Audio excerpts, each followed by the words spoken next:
We do not have a quorum, at least not yet.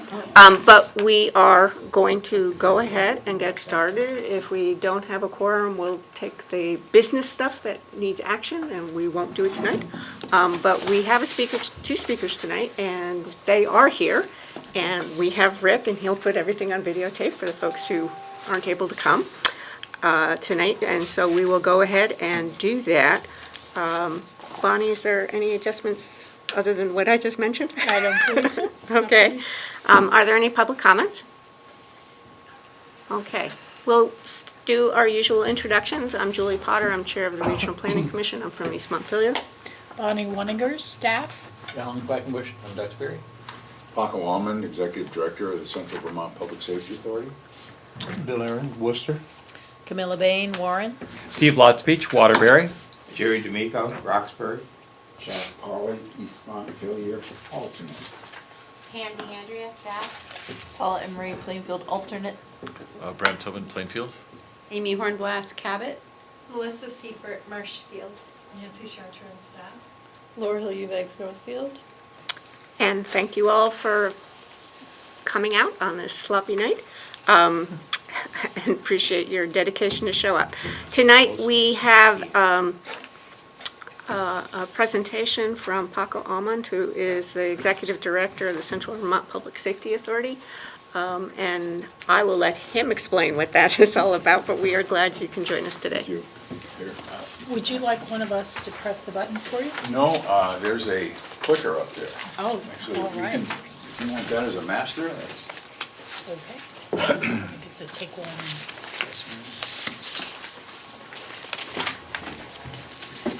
If we run shy, I'll scan it and send it to everybody.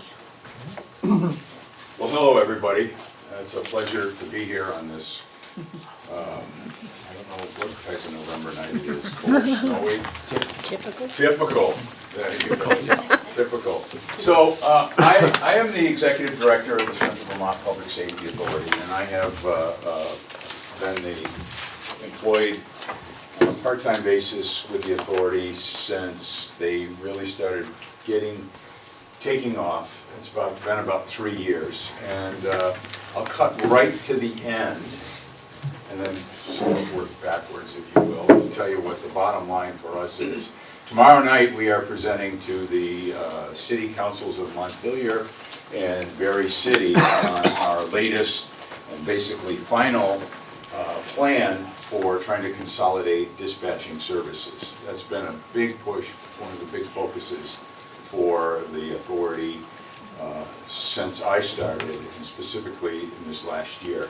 But I do want to, I want to talk about a little bit about what the authority is. The authority is a municipal corporation that was formed between the two cities, Montpelier and Berry City. If we go back in time to about 10 years, a group of leaders from Central Vermont got together, political leaders got together representing Berry Town, Berry City, Montpelier, and Berlin, and said there's got to be a better way to provide public safety services in our broader area. There's got to be a way to come together so that we can enjoy the economies of scale that sharing services will bring to us, and hopefully, if not reduce costs, contain costs long term. One of the big motivators for putting this group together was George Malik, who used to be the executive director of the chamber here. He really had developed the vision and passion to try to make something happen. And ironically, it goes back from the chamber's business planning. It goes back to the 70s when the group of, I guess it was the Berry Chamber of Commerce, and I'm corrected if I'm wrong on that, but got together and thought one of the future tasks should be to look at public safety planning. So anyway, that model, that idea, I guess, took off, culminated in a governance model that was presented to the governing boards of Berrytown, the two cities in Berlin. The two cities opted to take the charter, which was to be a legislatively approved charter, to the taxpayers, the electorate, and asked to pass the charter. Berry Town took it to the voters. Berlin Select Board opted not to take it to the voters, didn't think that it was of interest to them at the time. The two cities passed it, Berry Town did not pass it, and so the Central Vermont Public Safety Authority was launched with just the two cities, Montpelier and Berry. So over the course of time, we have been focusing on, in the beginning, it was what should we do, what should be our first tasks. We settled on the idea of trying to consolidate, bring together the two dispatch services that are in play in Central Vermont, Montpelier and Berry City. But we also, I should say the board, got together and we had a discussion about, well, what is our vision? Where do we really want to be going? Where does regionalization in Central Vermont want to go? What should we be focusing on? And so, simply put, our vision is one agency, one culture, many parts, working together to provide individual community services. Well, what does that mean? Well, it really focuses on the idea of developing a unified department. And I'm talking strategically, big vision. One department, perhaps headed by a public safety director, with a police chief, with a fire chief, with deputy chiefs that operationally are responsible for the services that are delivered in each community. It is an idea where one of our operating principles are we will continue to expand and grow, because we think that this model is a model that can develop the economies of scale that's needed to reduce costs long term. It's a model that can share resources across multiple communities, but yet still deliver the unique services that communities want. It doesn't put the Berlin Police Department out of business. It doesn't put the Northfield Police Department out of business. Instead, what it does is the idea is to create a, say, a Northfield Police Division, a Montpelier Police Division, a Berry City Police Division. And over time, you start to share services. Hopefully, with regards to the fire service, the same concept can apply. And we'd like to think that perhaps we can share fire apparatus long term. That's a bigger nut to crack, because when you talk to fire chiefs, response time and properly positioning fire apparatus to minimize response time is a very important performance expectation for those departments and has some insurance implications. So our operating principles that we developed were develop and expand our services, employee focused. We kept hearing during this planning process that employees weren't being listened to, and we absolutely agree from a management philosophy that employees are very important. Employees are the drivers of exceptional service. And then finally, a customer-driven approach to service delivery. That is, this isn't going to be, the idea isn't to create a large department where communities get lost in the enormity of an agency. It is meant to listen to communities, deliver services that they want. Very important. We've had one success thus far. We consider it to be a significant success, and it's something that all of you should be aware of in some of the towns you represent. We kept hearing that they wanted to have another, the two cities wanted to have another municipality join the Central Vermont Public Safety Authority. Well, the traditional communities we didn't feel were ready to join. And so we went to Capital Fire and Mutual Aid System, and asked them if they were interested. Some were, some weren't. What's significant about Capital Fire is they have a communications committee that is called Capital West, and it represents the western communities, if you will.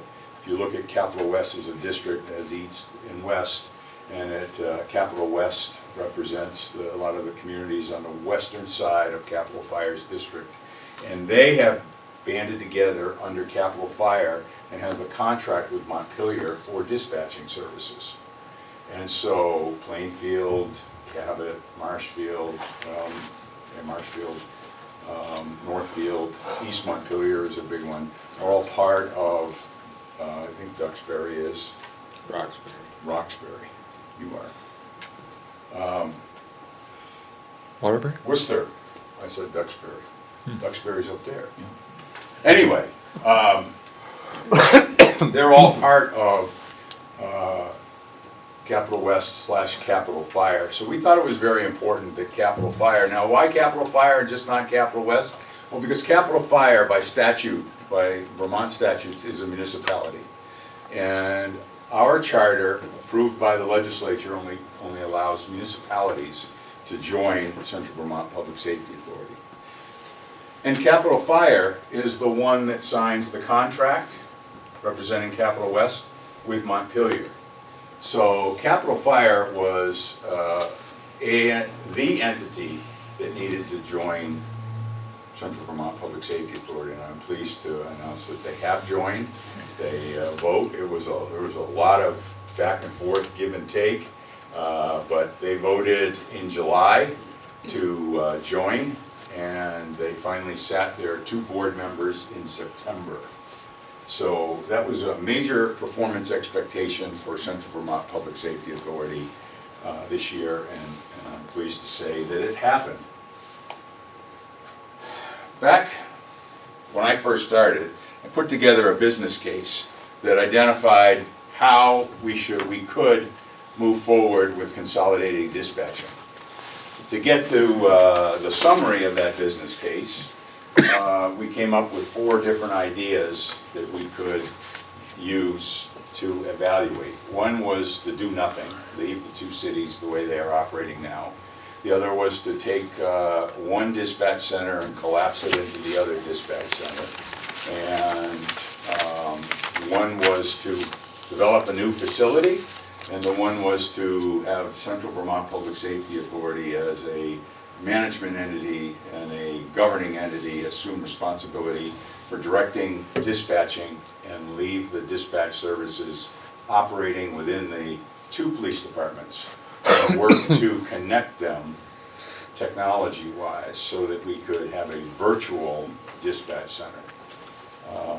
That was originally the alternative of choice, and it did not fare well before the staff and the city councils.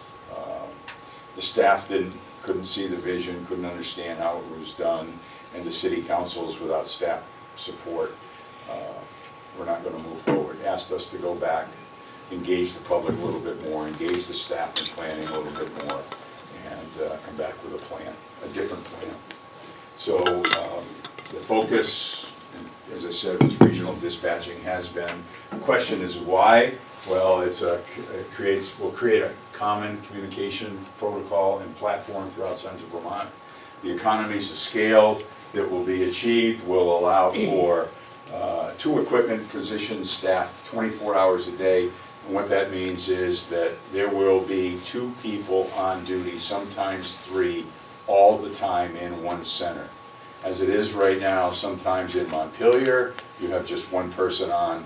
Berry City, you have 1 person on. So bringing those people together, it will allow 2 positions staffed, and it will reduce overtime long term.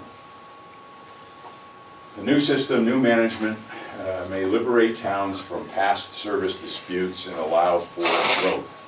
The more communities we can bring into the dispatch center, the more opportunities it is to spread the cost around through the different communities. Coordinated services. We'll have 1 dispatch center serving central Vermont, not 4. I want to tell you this little story about what I'm really referring to. Let's say that there's an accident at the Four Corners right up here in Berlin. Now, Berlin has a contract for ambulance services with Barry Town. Berlin Fire Department receives their dispatch services from Montpelier. Did I say Barry Town? Berlin Fire Department receives dispatch services from Montpelier. I'm getting confused already. So Barry Town, though, ambulance, contract with Berlin, they sit up there sometimes. They're dispatched out of the Lamoille County Sheriff's Department. The Berlin Barry Town Public Safety Services receive dispatching from the Lamoille County Sheriff's Department. And the Berlin Police Department, actually the town of Berlin, when they cited the psychiatric hospital here, got a commitment from the state to provide free dispatch services for 20 years for police. So now let's get back to our accident. Somebody's hurt, picks up the phone, calls 911. We have a wonderful 911 system in the state. It is a system. It's designed as a system, whereas if one public safety answering point is busy, the call will roll over to the other 5. We have 6 public safety answering points in the state, but they're responsible just for taking that call and handing it off to a dispatch center. Now, the Vermont State Police have dispatching in Williston, which is where the 911 calls from this area go. So, call taker receives the call from the injured person at the accident Four Corners. If they need police, fire, and ambulance. So the dispatcher hands the call off to the state police dispatcher in Williston to dispatch the Berlin Police Department. The call handler that takes the call then has to hand the call off again to Lamoille County Sheriff's Department to dispatch Barry Town. And then they have to hand the call off to Montpelier to dispatch the Berlin Fire Department. Dispatching is a very dysfunctional system, not only here in central Vermont, but it's statewide. We don't have a system for dispatching in Vermont, which is a real problem. We believe that by building a regional center that is governed by an independent body, not fire, not police, not a public safety entity, operational entity, we can help bring communities into the fold. Dispatching plan, we looked at multiple scenarios. We have gone through the whole gamut of planning from collapsing the centers into Montpelier to leasing to buying a building. We have finally settled on leasing a facility. That is the quickest, most cost-effective way to stand up a regional center right now. Oh, and it's, well, as you can see, it will save by doing that. The numbers, I skipped over it, but there's a 5% savings over 5 years. So the savings will be $271,000. This is a little chart showing the cost summary for a new facility compared to buying a facility, leasing a facility, and the no change. That is, if the cities don't opt to do this and just continue to operate their dispatch services on their own, then that's what the no change scenario looks like. The jump, by the way, there is a jump between fiscal year 19 and fiscal year 20. We believe strongly that we need to implement some basic technology that is not in play currently between the two centers, and that's a computer-aided dispatch system that will tie into the records management system. But a CAD system will help the dispatchers be much more efficient, and will be able to better catalog the resources that they need to dispatch police, fire, and EMS. Moving forward, we want to implement a regional dispatching center, the system, or look for other value-added public safety services that VSP, Central Vermont Public Safety Authority can provide, perhaps training. We don't know what that looks like. We feel very strongly that we want to be able to implement the regional dispatch center.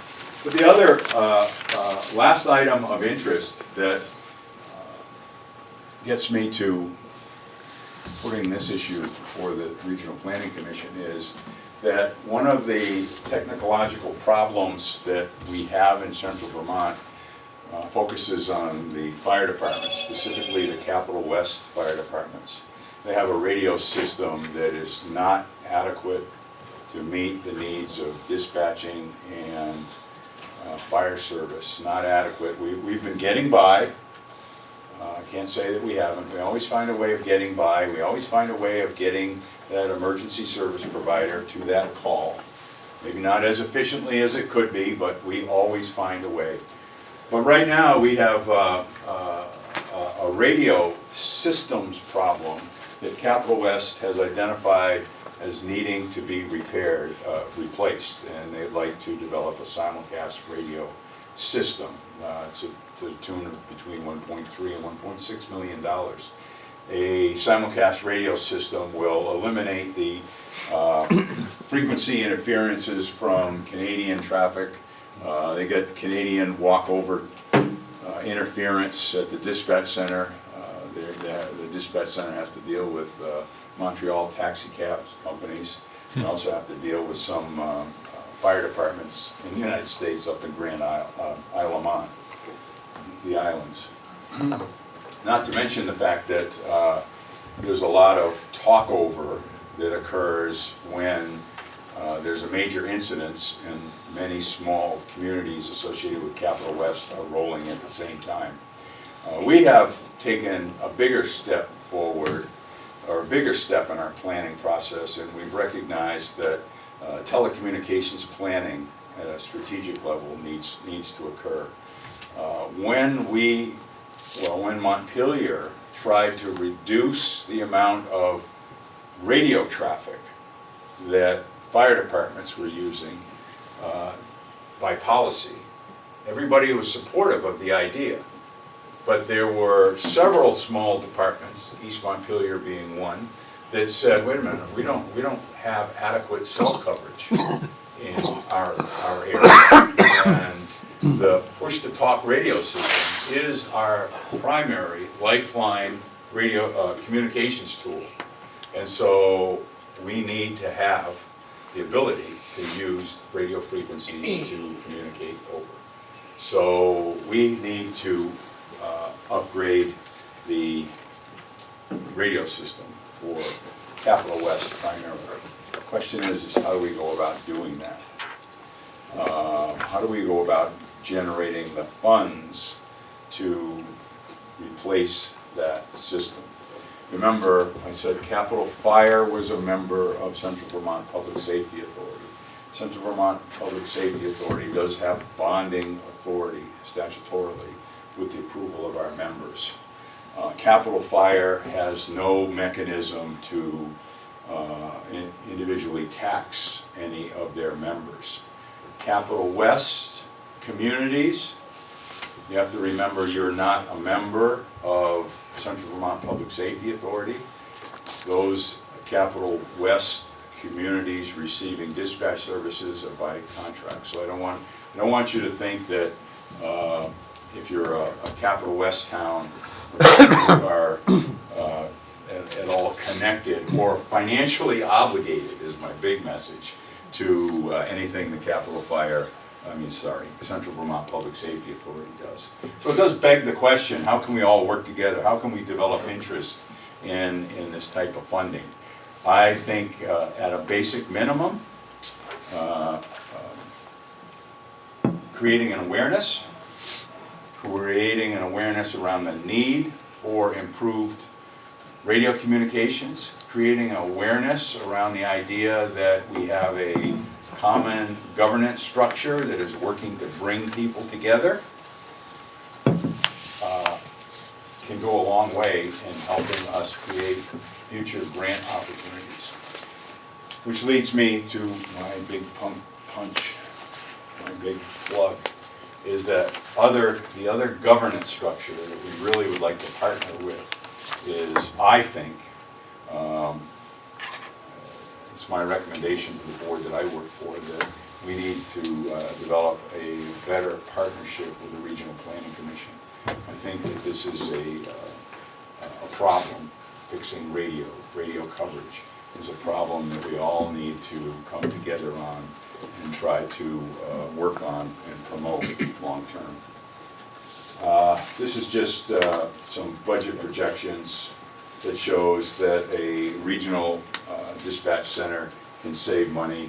This is, as I said, $271,000. That shows the individual savings to the cities.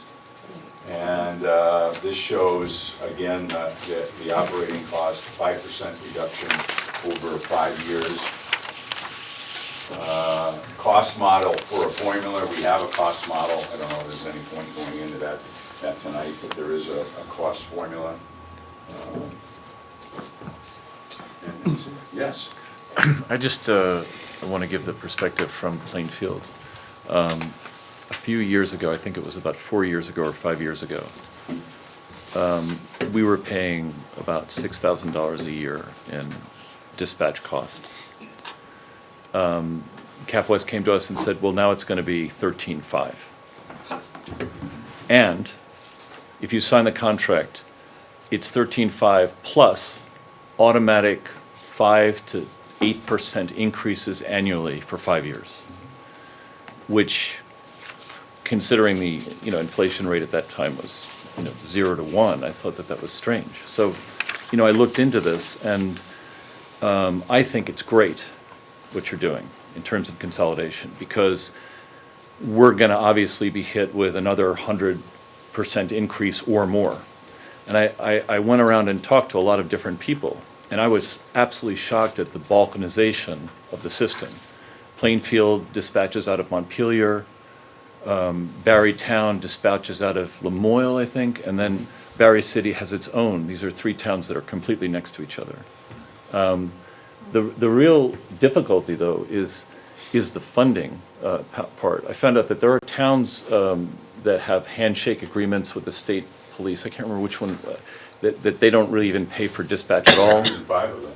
Yeah, right. And so that's not even a budget item.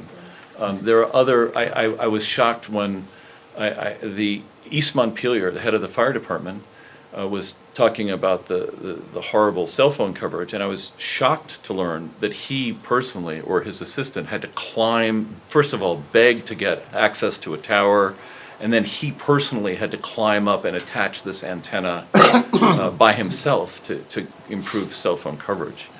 And I think that the system, I think that centralization is great, and the needs of individual towns. I think what you're doing is really good, but I think obviously, given the constituency, it's Montpelier, Barry-centric. And towns like ours, who don't have, immense resources and this and that, are struggling with dispatch and also completely underserved with police. There are, for example, the Middlesex Police Department, state police, there are slots for 15 people, and for complicated reasons I can't get into, they only have 8 people right now. So all the burglary stuff and all that is way on the back burner, and there have been a lot of complaints. So I think it's great in terms of addressing the issue in a centralized way. But I just hope that towns like ours have a real sort of voice in terms of what the needs are and the funding. Obviously, we know that the funding is going to go way up. I don't know how many people in the room realize that this line item in your budget is going to go up exponentially. It's not going to be, it's just going to keep on growing. And these are, the dispatch needs are not, and you can explain this better than anybody, it's not simply calling in an accident and then having somebody come. There has to be communication between all the people in order to process the thing properly. It's a kind of a very advanced system.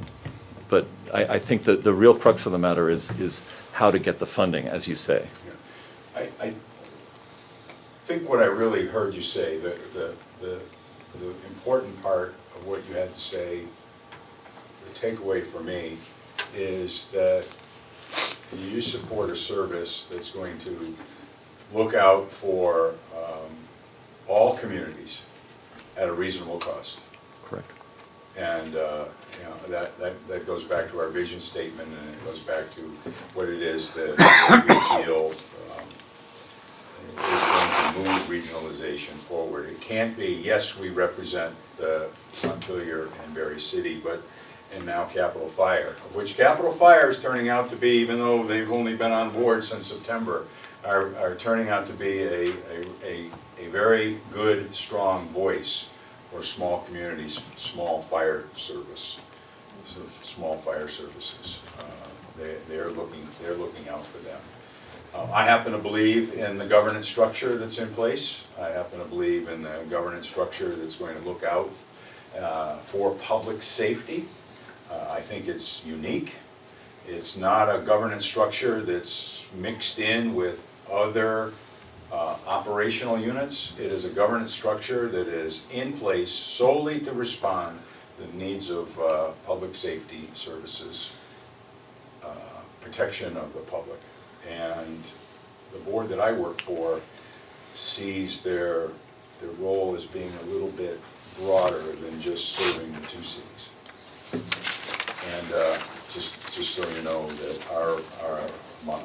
the revenue projections that we put in place for the 5 years only grow revenue at 2% a year, because we came up with 2% because that seems to be the labor increases that occur over the course of time.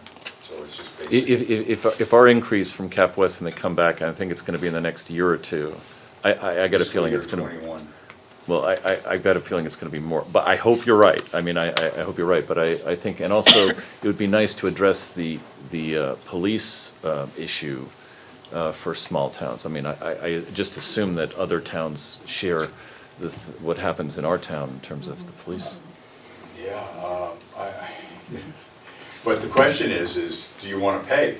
Or do Yeah, you yeah, want no, the state? that's a question. Yeah, I mean, you I want think state? that's. So let me talk about the state and their role in dispatch.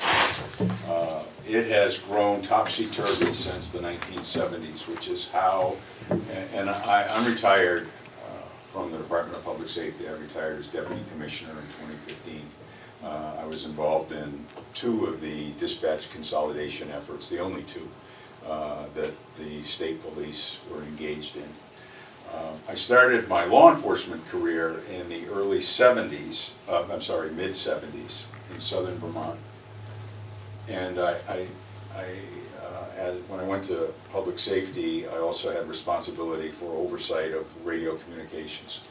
In the 1970s, the Department of Public Safety put together, started in the late 60s with the first grant, the second grant in the 70s. The second grant was further improvements in the microwave network around the state. They put in their grant proposal the idea that they were going to consolidate all police dispatching throughout Vermont. Great idea. They were given the grant. They hired, I don't know how many people in 1974, and they started dispatching for all communities that wanted to take on dispatching. Over the course of the years, it was for free. Well, fast forward from 1974 to the 21st century, fast forward to 2016, actually 2014 when I was there, the then commissioner said, we can't afford this model anymore. We can't keep doing it for free. We can't continue to take on dispatching services. We're not getting the general fund money from the legislature, from the governor's office, to fully support our dispatching. So there was an effort at that time to acknowledge, the Administration of Public Safety acknowledged that the free model couldn't sustain itself. But those towns who get it for free have gotten it for free for a long time and really don't want to pay for it. There's 105 of them, and so it creates a political mess in the legislature as to how you move forward with creating a fair and equitable dispatch system. You know, on this point, when I went through the numbers on the 100% increase from over 100% from 6,000 to 13,500, when it was explained, that's what the cost was. I mean, it wasn't as if somebody was Oh, making up. So, yes. and I think that people really have to understand what things cost, and that's a very tough thing. So, when I started this presentation, I talked about the call handling, you know, the 911 call that somebody calls in. There's call taker, there's a system of call takers that take that call.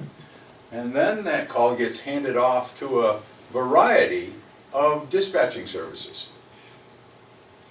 Well, the person who's injured up at the Four Corners, they're assuming that it's not a dysfunctional system. To them, it's just one system. I call, I get a fire, police, ambulance on the way. They don't understand that there's this handoff. My point is, I've been arguing in the legislature and having discussions with some success in terms of getting at least the Senate Government Operations ear about why don't we start now? Why don't we recognize that the 911 call handling system is very mature. It's been in place since the 90s. And why don't we acknowledge that that maturity has created a system that meets the needs of people calling? So why don't we marry dispatching to it and come up with a funding source that they pay for 911 call handling? Why aren't they funding dispatching? And why aren't we looking at it as from a systemic perspective? And instead of having small dispatch systems, a variety of small ones, we set up a system, a regional system, like they do with 911. I think that's the future. Of course, I've thought regional public safety services have been the future since 1976, but so what do I know? Got a question about fire services. What's the relationship between the regional dispatch and the mutual aid system for fire? Is there a connection between those two things, or is there a disconnect there? When you talk about mutual aid system, are you still talking about the mutual aid districts? Right. In place? Right. Well, in central Vermont, we're very fortunate. There's a strong link between Capital West and Capital Fire. Okay. But not all members of Capital Fire are members of Capital West. Capital Fire represents 29 towns, I think, give or take one or two. And is that the mutual aid system? The Capital Yes. Fire? Yes. Okay. Yeah. And then And Capital West is, represents 18 communities. and that's the dispatch system? That's the dispatch system. Okay, so not all members of the mutual aid are dispatched together, they're, Right. okay. Right. Because it seems like that would be a goal, to have mutual aid and dispatch coordinated as well. Yeah, so Capital West, Capital West dispatched out of Montpelier. Williamstown and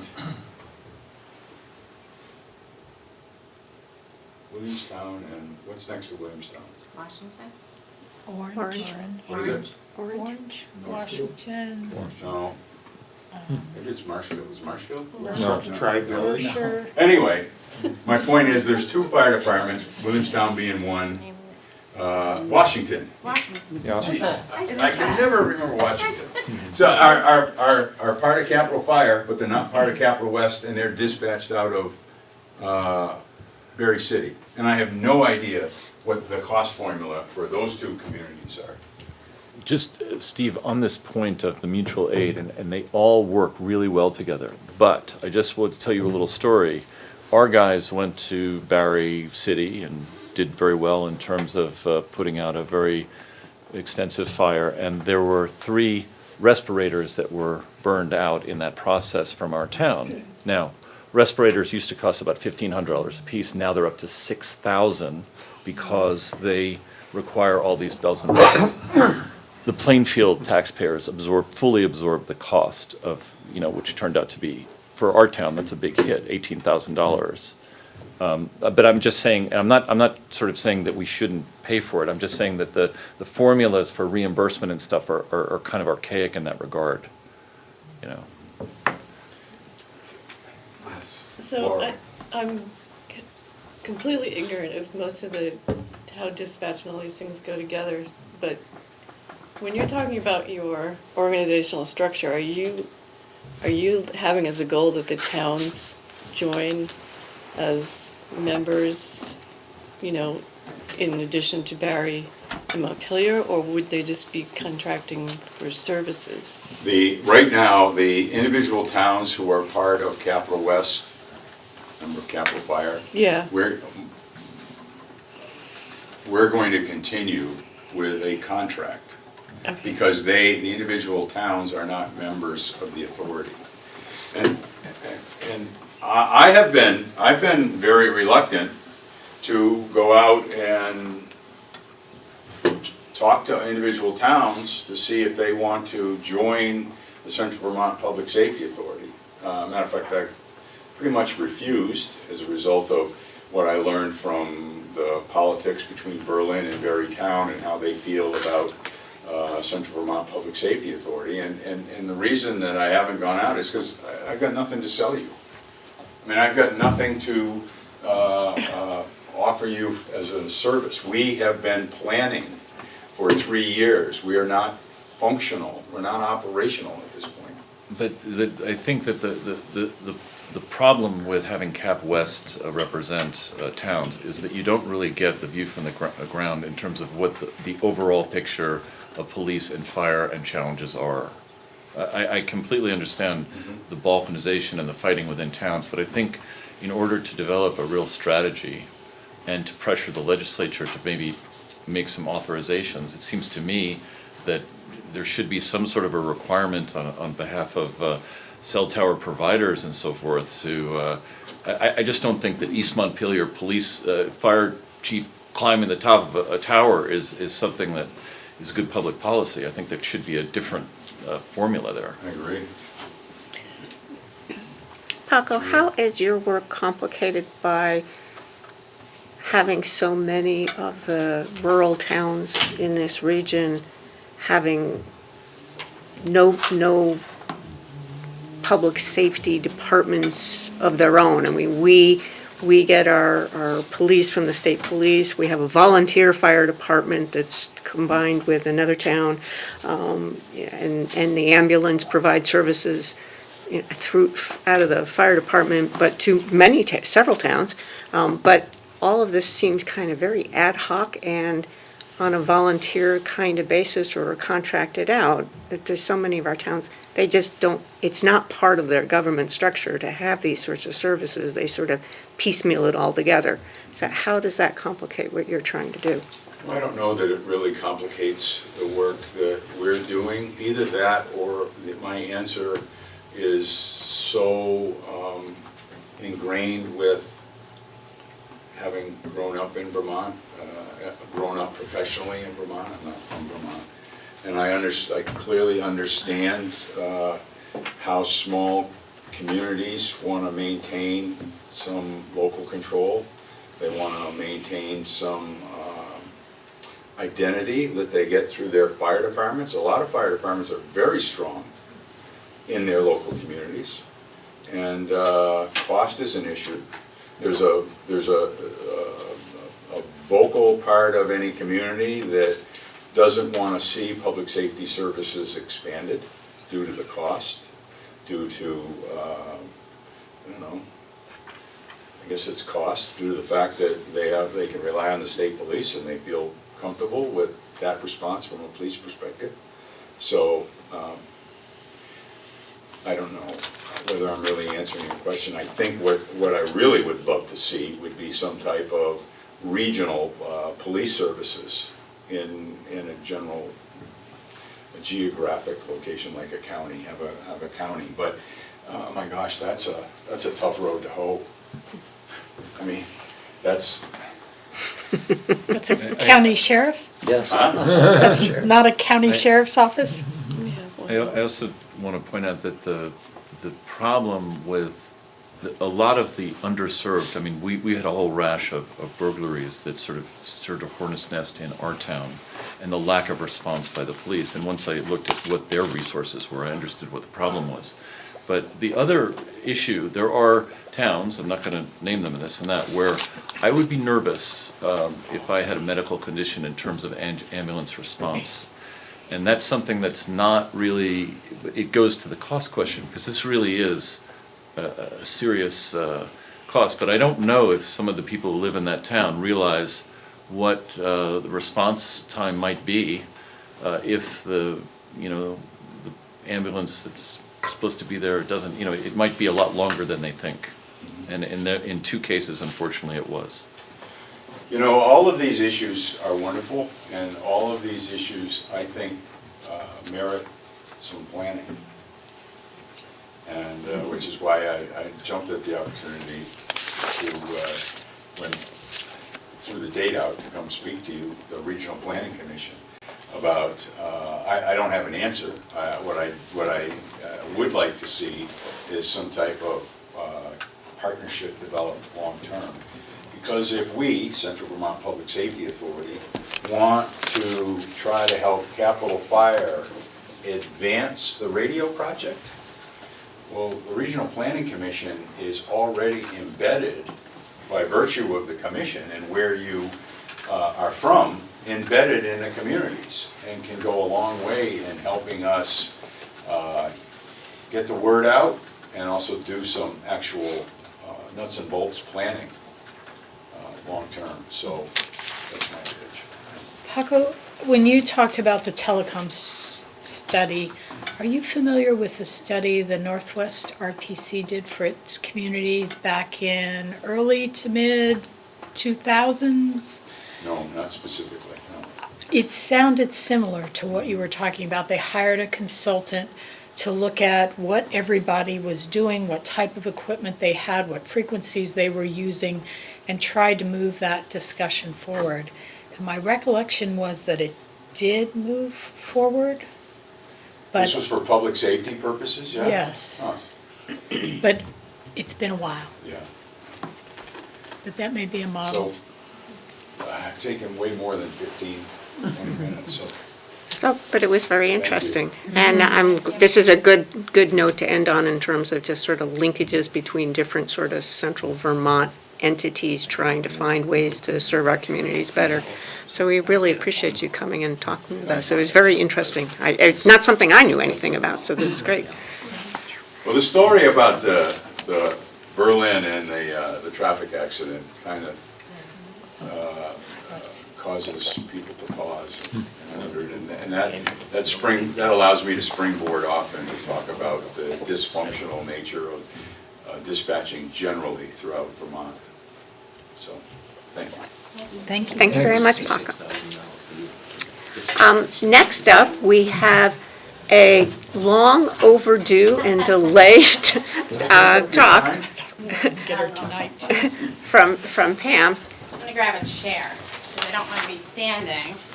There's lots of clicking on the web maps. No, So- no, so- because I need to do the web map. So, Thank you. I know it's just on the agenda as web maps. Does anybody have any idea what the heck I'm talking about? What a web map is? I hope you're gonna tell us. Start with the basics. This much? We'll start with the- Well, since Ashley and I are the GIS planners at Central Vermont Planning Commission, we make a lot of maps for you, for your town plans, your hazard mitigation plans, for other special projects, whatever you guys need. We are your go-to people. But the one service that we can offer for the towns is an online map for your community, where you can go right online with a web address that we provide for you that's thanks to Chittenden County Regional Planning Commission. They have this wonderful server up there that they let me store our community's maps on that I create. So if it were not for CCRPC, I wouldn't be able to do this unless we had our own our GIS server, which is a whole nother cost on top of the GIS licenses that we already have. So just want to give a shout out to them for that. And Dan Courier started this all a while back. He created one for, Middlesex has one, East Montpelier has one. I think he created one for Warren as well. And then when I came on board, I created one for Calais, revised East Montpelier's, and created one for Berlin as well.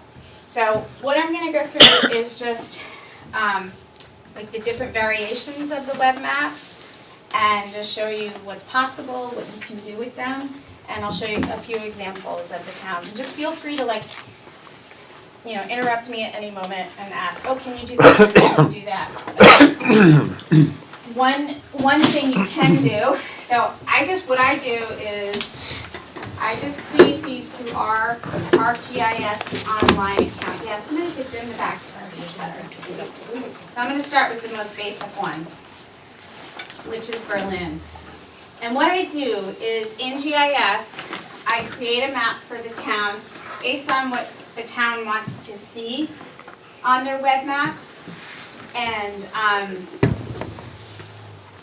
put those layers into a GIS map and then publish it to our online service. We have an ArcGIS online service. And then all I do is just share that application that I create with Chittenden County Regional Planning Commission, and they host it for me.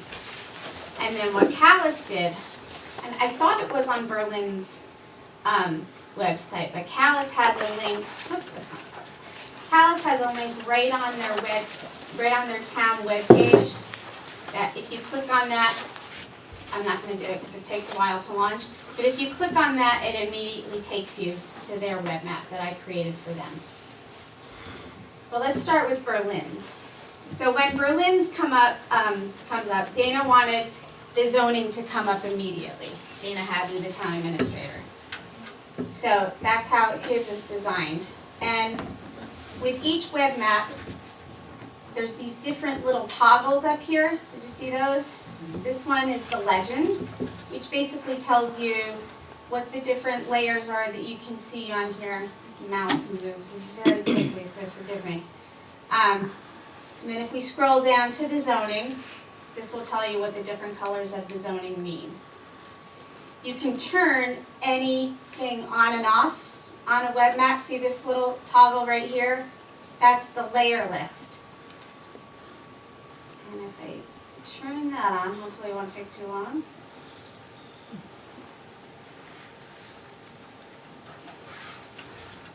Get in this. There we go. You can turn any one of these, see the little check marks to the left? You can turn any one of these on or off. So if I want to turn my zoning off, I can. These are also expandable, so you can see them just like it is in the legend itself. You can also change, and anybody can do this. I am on the website that the town has access to, and anybody in the public has access to. You can change your base map if you want. That's this little thing. That's that little toggle. So if you don't want the aerial imagery in the background, you can change it to, a topographic map or something like that. That might take a little while to draw. But let's go back to imagery. That doesn't look as good.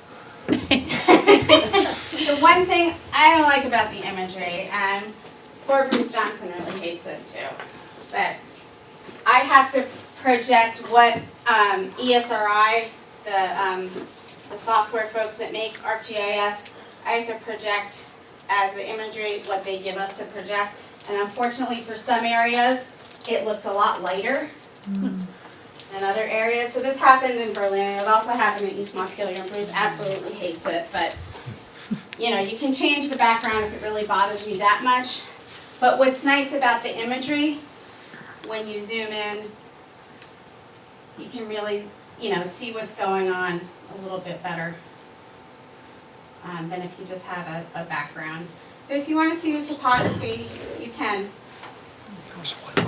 I also set these up so that when you zoom in, you can see more detail of some of the other layers that I have on here. One thing I have that you can only see at a closer zoom. For Berlin, you zoom in and you can finally get to see the parcels. This works much faster on my computer, so I apologize. This must be a very old computer. So if you have a nice internet connection and a good computer, it won't take this long to draw. You can see down here is it's still kind of thinking. That's its little thinking. The other things I put on here, Berlin wanted their flooding data. See how I zoomed in closer than the parcels drew? And then also as I zoomed in closer, I made E911 points available to see. And this is kind of out of focus a little bit, but that's the E911 number of the house. And then this is the pièce de la résistance, is if you click on a parcel, what can come up is, what I did was linked it to grand list data, so that if you click on a parcel, you can see your span number, your parcel ID, the landowner, their address, the acreage, and for some reason Berlin wanted their real estate values in there. I don't know why. Calais doesn't have that in theirs. So this is a really simple one. I also put on for you folks having to deal with municipal roads general permit, your hydrologically connected roads are on here as well, the segments. Also critical facilities, Dana wanted on here, mostly because of the hospital and everything. And you can expand this. You can expand this down to see, what the different symbols mean. What else is kind of neat? This one's pretty basic. So this would be a real, more of a base layer situation for a town web map. Calais, they wanted everything plus the kitchen sink, so let's look at theirs. One neat thing you can do, which I didn't show before, is see this little search thing right next to it?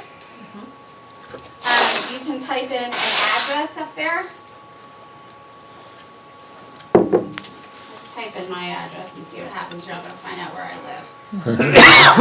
Don't get me. But you can type in an address and it'll zoom right to where that place is in town. And zoom out a little bit more.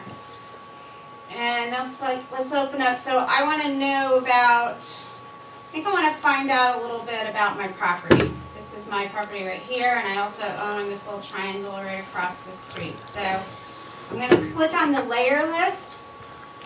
Suppose I want to build something. Let me see where there's wetlands. I'm going to need an Act 250 permit for something. Our town did a natural resources inventory. So look at that. There's wetlands right there that I know about because I know it's there. But if I want to put a driveway in there or something, I may not be able to do that.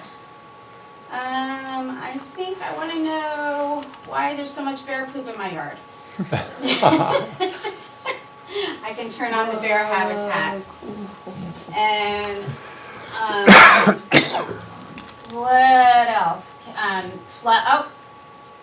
Is my house going to flood out? Let's put on the flood hazard overlay. No, not that one. Yeah, the flood hazard overlay district, which is basically the same as the 100-year flood. They also, what else did I put on here? Oh, I also put on the fluvial erosion hazard zone for Calais, which is a little different. And as you can see, it expands across the road. So even though it doesn't flood, even though the flood layer isn't right there, it's gonna take my road out. What else can we put on here? We have a buffer ordinance in town, so let's turn the flood off and the FEH zone off, and we can look at that. That's our stream buffer. 50 feet. And how does that correlate with the Vermont River corridor? That's a little bit wider. So there's all kinds of fun things that you can do with your property. There we are, that's our information. For Callis, they also wanted to list not just what was in the grand list, but they wanted me to calculate what the acres were in GIS and display both of those numbers. So I guess I'm getting a little bit of a deal because my grand list acres are a little less than my GIS acres. That's based on the parcel, that's based on the parcel map And though, that's right? based on the parcel data. Which is so- notoriously Yeah, which is notoriously inaccurate, off. or at least So- the parcel map. The one funny thing that happened when I created this, make sure your grand list is updated before you create it, because I had a woman and a man that were no longer together, and she was like, why are both our names on that parcel? Update that for me. So, you know, when the public starts looking at this, just make sure that, you know, if you want me to do one, just make sure you give me, you know, the correct information, because we don't want to offend anyone Pam, I've got out a there. question about the grand list data. Is this set up with content management where the assessor or a lister in the community can update, as the grand list is updated, they can update the web map, or do they have to go through you? They have to go through me. Okay. Yeah, because this is really just housed through a server and through our ArcGIS Online account. But there's this new utility called ArcGIS Hub that we have not purchased yet, that Chittenden County has, and that sounds like kind of the next frontier for this type of thing, where it's more of an engagement between the community and the person managing the data. And that data can be updated via different people that would then drive the map. Is that what Montpelier got? And Montpelier, yes. Stone Environmental put out, I don't know if you folks saw any of that in the news blast, but Stone Environmental, they hosted it was like a contest. And they said, you know, we will do a hub map for you. And you had to apply to Stone Environmental, and Montpelier won that. And so Stone will be creating one for Montpelier. So I'm kind of waiting to see what that process is going to look like and what their hub is going to look like, and find out how to do it. And if we can somehow work the software into our budget, I think it would be interesting. We'll see. I've been listening today as people talk to me about budgets. Chittenden County Regional Planning Commission did that for one of their communities, and they just did this big talk at this conference that I went to, and I did a talk there as well. So unfortunately, our talks were at exactly the same time, so I didn't learn from those guys how to do it. But we'll get together at some point, hopefully over the winter, and I want to find out how they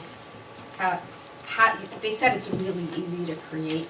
It's just a couple of things. Number one, and buying the additional. It's not a different software. It's just another fee from Esri that they will charge you to use Hub, which is part of the ArcGIS Online suite. So. Yeah, but I was just going to do say, wanna go in that direction. that's a nice feature.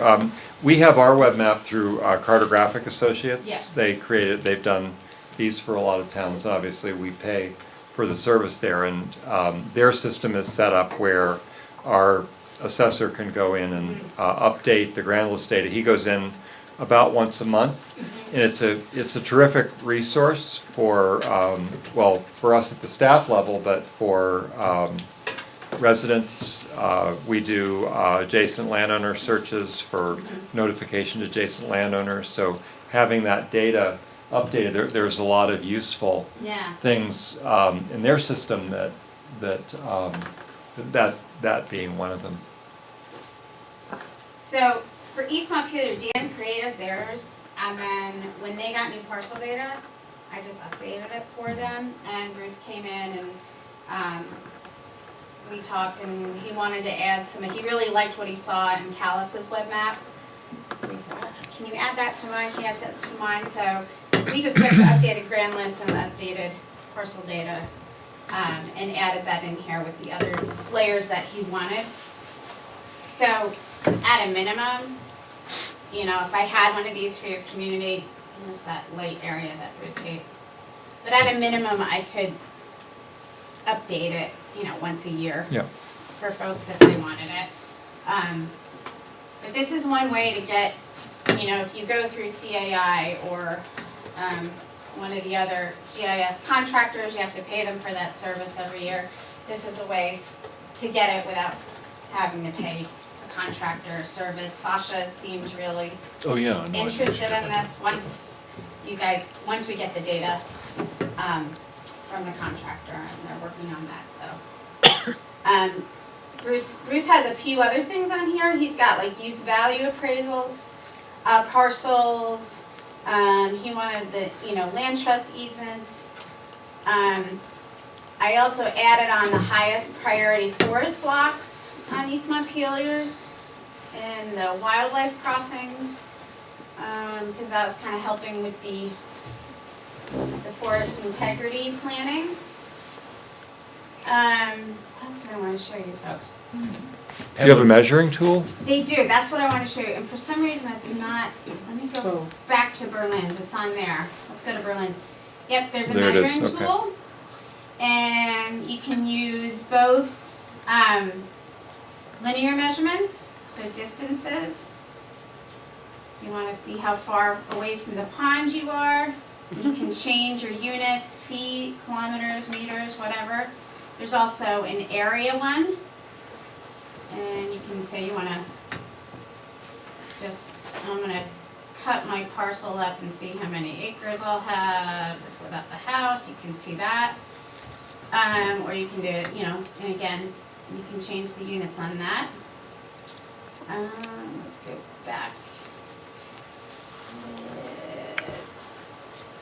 This was a drawing tool. East Montpelier wanted that, and we had a few other. You can print it. You can create a map and then print it if you want. Oh, Callis. John McCullough. He knows GIS a little bit.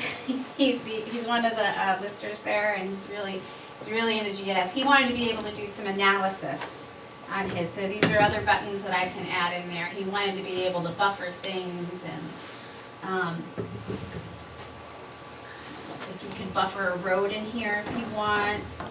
You could buffer your parcel, but it's going to take a little bit. Zoning administrators like these because they can, Bruce, in addition to being the town administrator, is also the zoning administrator. And he said it's one of the best tools he has when a property owner comes in, because he can flip his screen around and they can immediately have a conversation about the development that the individual's coming to talk about.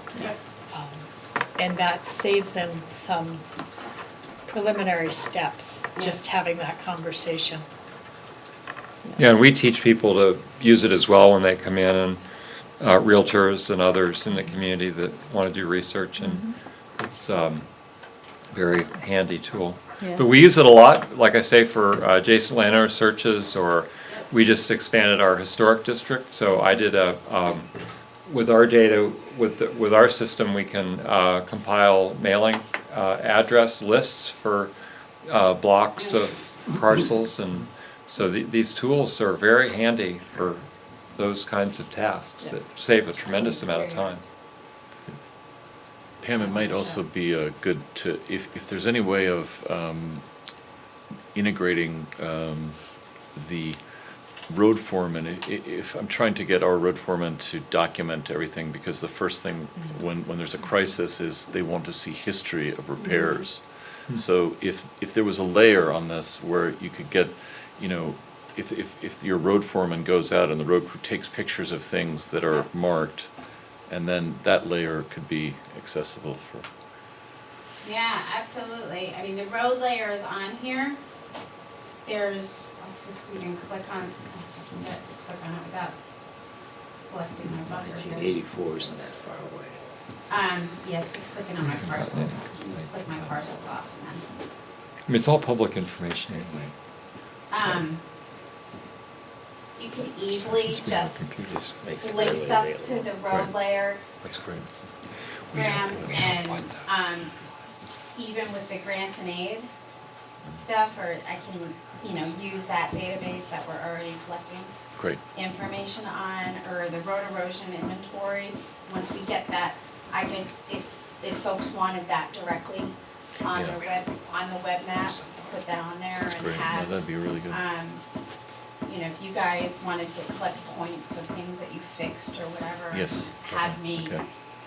upload that Great. every Okay. now and then to the That web sounds- map, sounds that's good. totally possible.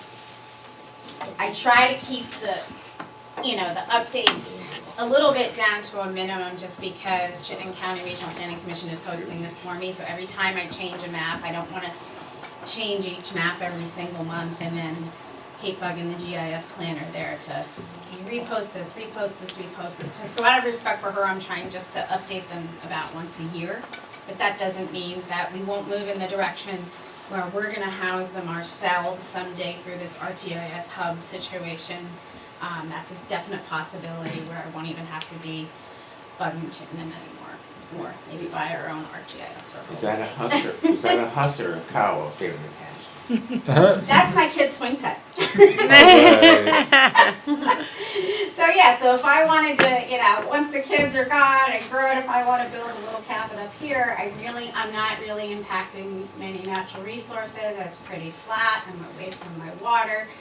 So this is just one way to really be able to look at your footprint on your property, and I can print it myself. And this is a way, for people, if you can advertise this to your residents, which Cal's, tries to do by having it right on their website, so folks can just go there themselves, and it kind of helps them with their own permit applications to the zoning folks in town. I think if there was anything else I wanted to go over. That's about it. Does anybody have any questions? Yeah, so on how do we get maps? a map for our town? Just tell me you want one. That's for the. Is it a fee for service or is So it free here's of the charge? thing. Here's the catch. Every single community gets 12 free hours of labor from Ashley and I per fiscal year. So if a community has already really tapped into our resources and used up those 12 hours, then we would have to charge you to create the web map itself. For instance, I just finished Middlesex parcel maps. So Middlesex, I'm not gonna be able to make a web map for them. You They could, already ha- you they could, need to For charge. free, I'm trying to say. Yeah. But for a fee, I can do it for them, depending on what level of web map the community wants also. So Berlin's was really straightforward and simple. I did this in about 12, I think it was under 12 hours. I did it was no problem. Callis took me many iterations with the listers and the planning commission, so that that took me about 30 hours to do theirs, plus they wanted a lot, many more layers than Berlin did, so it really depends, Alan, on how many layers you want on your map, what you really want to show, and if once I post the grand list data, I'm not having to go back and fix things numbers of times, so I would say, to be safe,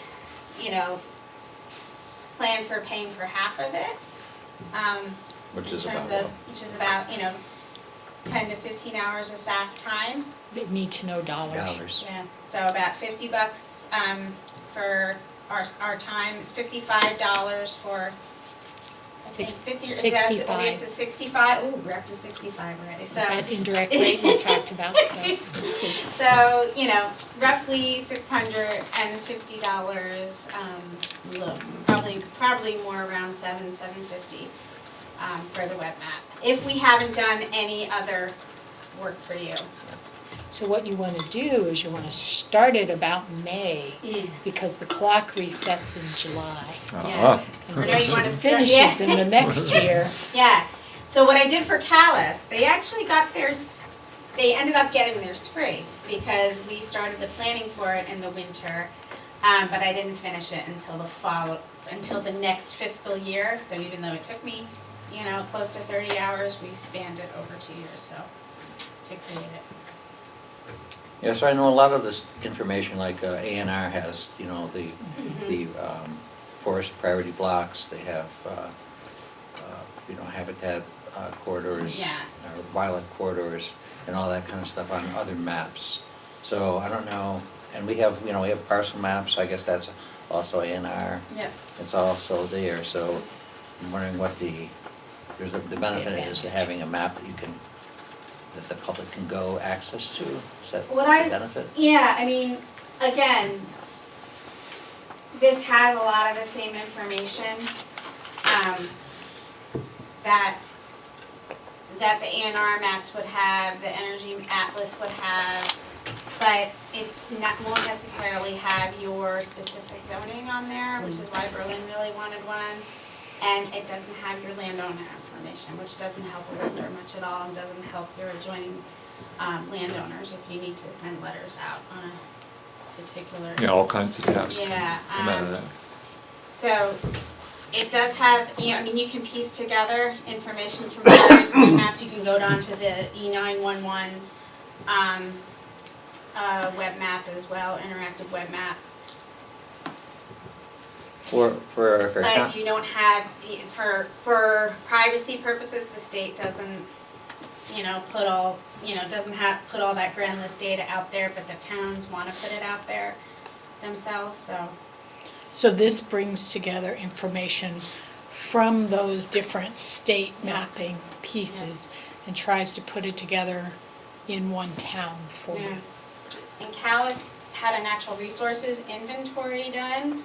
They really wanted that natural resources inventory wetlands on here because that is so much better than the Vermont State Wetlands Inventory that's on the A&R Atlas. So it's much more detailed, it's much more thorough, it's much more ground truth. I mean, that guy went out all over town and found wetlands that aren't on there at all. So they really felt that was an added value to have on their web map instead of trying to figure out whether somebody was really building on a wetland or not. So is A&R uploading local natural resource inventories into they're not? No. Ever? So the Okay, real good question to know. is, Be if nice you're if they thinking could, about yeah. this, is how would you, before you launch into it, Yeah, what would you use it for? what would you use it for? And that determines what and how many layers you might want to put on. So is it your zoning administrator? Is it your lister? Is it a planning commission conversation? Where sometimes the state A&R map or the Energy Atlas is already there if you can tap into it. As to whether you need a web map or whether what's out there already works for you. Okay. You might not feel like you need one if you you don't need it because you already have it for the CAI. Well, it's very Unless you want- similar. Unless you want, the combine of the two with the natural resources stuff on it. Yeah, it's very similar. Yeah. We launched ours, I think, around the same time you were providing the service, and I think it's very similar, and it's a great service to provide the residents of our towns, and it's a great tool, I think. Callis mentioned, Jan, who's the alternate on the board, mentioned that they, once they had that up there, their planning commission references it, and it actually changed by being able to zoom in, zoom out, and take a look at different layers. It actually changed some of their decision-making. Oh, really? Because they had it, they were transitioning from their plan to zoning changes. How do we implement what we said we wanted to do in our plan? And that they use this to really think about impacts to and from property to property. So I know that when we were working on some of our plans in East Montpelier and looking at various sorts of, as part of exercise doing the town plan, and Pam spent a lot of time trying to come up with printed maps that would help us show everything we wanted to. But there were times as a planning commission it would be nice to turn this on and turn that off, and what does it look like? Now, if we turn this one back on and turn that one off, what does it look like? And a static map doesn't do that, but from a planning point of view, and the state maps didn't have all the things we wanted, like our zoning. So to be able to, answer some of those questions, it would have been useful, and I guess I don't know, I don't think everything we wanted at that point was up on our web map, and that may be why Bruce had asked for some of the things to be added to it. But certainly these things sort of also, they evolve over time, so even if it was something that you knew you had these 3 uses for it right now, and as people got used to it, you could start adding things over time. Clearly, we have done that, but when Bonnie and Pam say that, our town zoning administrator has used it, he does use it almost every time I go in and I'm asking him a question about a certain thing. He calls it right up, he has answers for me, he flips his screen around, he points to things, and so we have our discussion, we use that as part of understanding the discussion of, well, what's going on here in the village, and what's going on here over where we're looking at forest integrity issues, or certain, farm parcels that people are talking about conserving, and he uses this all the time to help make sure everybody's on the same map. I think there's so much data out there, and each department within the Agency of Natural Resources or VTrans or whatever it is has their own interactive web map, but there's nowhere where they all come together for a community and what the community really wants, and it can be overwhelming to go to, I'm going to go to the A&R Atlas, and then I'm going to go to the Planning I'm going to go Atlas. to BioFinder, and then I'm going to go to the Planning Atlas, and then I'm going to go to E911, and it's hard to put a lot of those things together, and each community is really different in what they might want or what they would use it for. So it's one way to just sort of tailor it to what you want, and I'm happy to provide that service for you guys. So just give me a shout if you want one, and we can figure it out. And winter is my good time to do them, by the way, I'll just say that. Does anybody have a final question for Pam about the web maps? I have a question about other maps. Yes. We're having going through our exercise, of looking at our town plan, and it would be good to have, when we have a public meeting, to have, good size maps that are laminated. Do you provide that service? We don't laminate them. We're happy to print the big size maps. We can have them for you laminated guys, someplace and else. we can have them laminated. I mean, Capital Copy can laminate them, I believe. Okay. But you could do the actual map. We can print them. Oh yeah, and we can create the maps and print the wall size for you. Yeah, because I think you already have maps I'm thinking of. You already have them. We already have them, so just print them for us. Okay. It'll take Okay, Ashley I'll be in and I touch with you. 5 minutes if we already have them. Okay. No problem. Anything you. else? Pam, thank you so Yeah. much. I'm Thank glad you. we were finally able to I'm so glad I got to have come you. and talk to you guys Yeah, about something finally. else besides basin planning. Right? Looking at our agenda, we are going to skip over the Code of Conduct and Conflict of Interest policy so that we can have that discussion on a night when we've got a whole house. And we can't act on meeting minutes because we don't have a quorum, but I'll get us to the staff committee reports, and if there's any updates, Bonnie? A couple of updates. In your email inbox in the next 2 weeks, you will get a link. We're doing a board survey to assess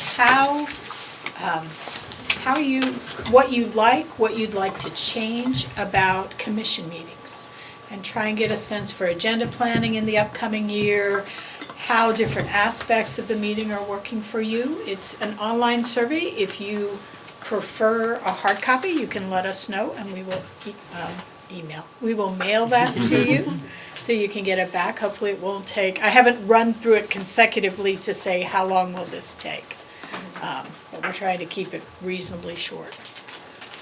The other thing is energy planning, the enhanced energy planning. We still have a vacancy. If there's a community who would like to do enhanced energy planning, we'd be happy to work with you on that in the upcoming year. We had applications from Moortown and Waitsfield, both of whom we'll work with in the upcoming year.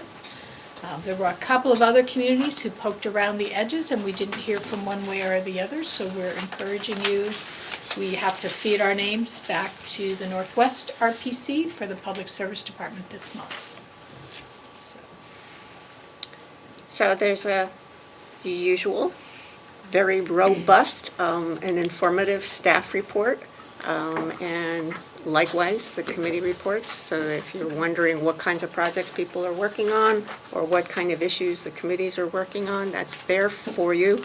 The staff report has been, although it has gotten longer over the time, it has also gotten longer in part because it includes the kind of information that's a little more helpful to the reader to understand what kind of project this is and what might be unique or notable about it, particularly if it might have transferability in terms of concepts.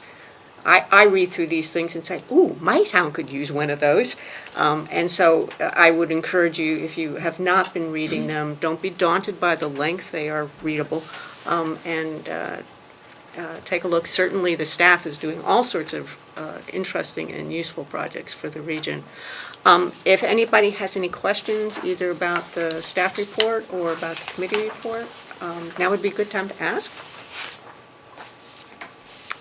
And if not, the other thing I want to draw your attention to, the last page of your packet has some information on the emerald ash borer.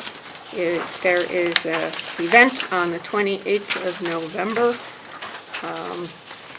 in Barre, and this is something that requires registration, but if your town has been concerned about how it's going to be dealing with emerald ash borer, this is a good opportunity to get some information that you can bring back. If you're not the right person, maybe get the information in front of somebody who is the right person or who knows who the right person might be. From a staff perspective, an emerald ash borer, in one of our grants, we wrote in to assist 2 communities with ash tree inventories who want to do some planning. A lot of towns are thinking about right-of-way tree management or park management, something like that. What we're doing is you corral the volunteers. We're happy to train them and help them along in the process. There's an app they would use to go along. And there are 3 different ways they could do it depending on how detailed of information you want. So there'll be a follow-up training if you're interested in that. This one is more of an introductory, what is the issue and what does a management plan look like and what level of assistance or what level of effort does that take. The second workshop, which will be this winter, because that's when you want to do your ash tree inventories, so you can see the full canopy, will be the training volunteers, and then we'll help those 2 towns develop the management plan. And when you think of a management plan, it's really, you've got 3 choices. Do you cut all your ash trees in the right-of-way now? Do you try and save some special trees, like downtown Montpelier, they're thinking about saving those? Or do you wait until the ash borer is in there and pay the cost of getting those trees taken down? The tree gets really brittle and it shatters, so the foresters can't climb it to cut it. It costs more to cut it down. But towns have resources that span time, so it's about thinking through that process and how you're going to do it. And towns have a choice. Sure you do, it's your, It's not like a particular protocol that's recommended or. no, we, through the process and in the workshop, the folks from the Forest and Parks will talk a little bit about it. It's really a town-by-town decision, there's no mandate to do anything.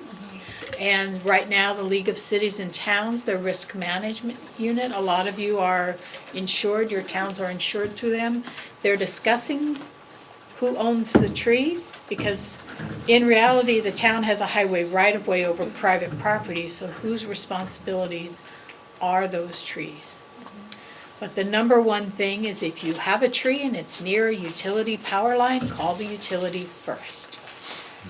They know what they're doing, they know how to take those trees down, and they want you to call rather than have your town road crew take it down, or the property neighbor take it down. So. Okay, well, if there's no other questions or comments, I will thank you all for coming out on a wet and kind of dreary kind of a night, but do appreciate your efforts on being here. I hope you found the presentations informative. We will see you all again, I hope, on December 11th. Thank you all.